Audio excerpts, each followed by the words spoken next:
Opgave 1. Min sætning. Emil er blevet fyret fra sit arbejde, efter at han tabte sit mobil i en maskine på fabrikken. Vores subjekt i denne sætning er Emil, og funktionen for subjektet er at vise, hvem sætningen drejer sig om. Det består i bestemt form singularis. Subjektet kendetegnes ved at være hovedpunktet i sætningen. Det sætningen tager udgangspunkt i. Verberne i sætningen er blevet, tabte og fyret. De kendetegnes ved at beskrive en handling, der er i gang, eller en handling, der er blevet udført. Er blevet er før datid, både tabte og fyret er datid. Objekterne i teksten er mobil og maskine. De kendetegnes ved at være en ting, som oftest tilhører subjektet i teksten. Mobil er ubestemt form singularis, og maskine er lige så. Substantivet i sætningen er arbejde. Det er ubestemt form singularis. Substantiver kendetegnes ved at være en upersonlig genstand, eller et væsen, og det bøjes i køn og tal. Præpositioner er en ordklasse, der beskriver et forhold, altså i, over eller mellem, osv. I vores sætning har vi efter og på. Præposition er ubøjeligt. Der er kun én konjunktion i sætningen, hvilket er at.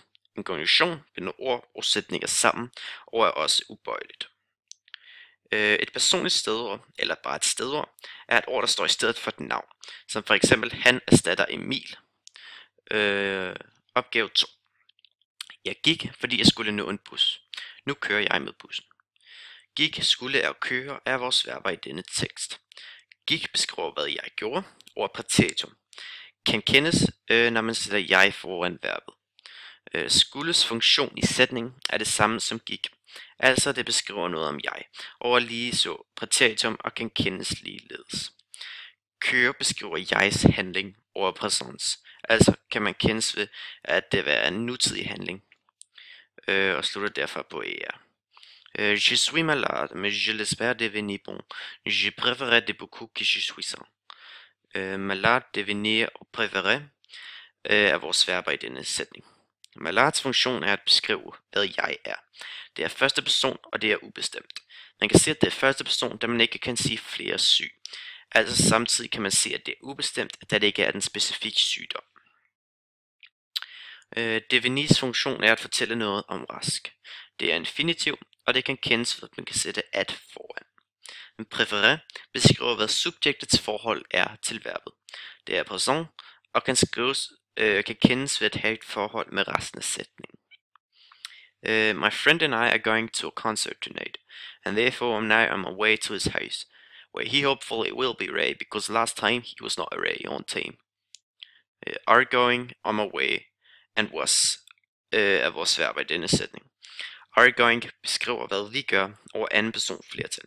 Det kan kendetegnes ved, at man både kan sætte we, I, and they foran. For eksempel,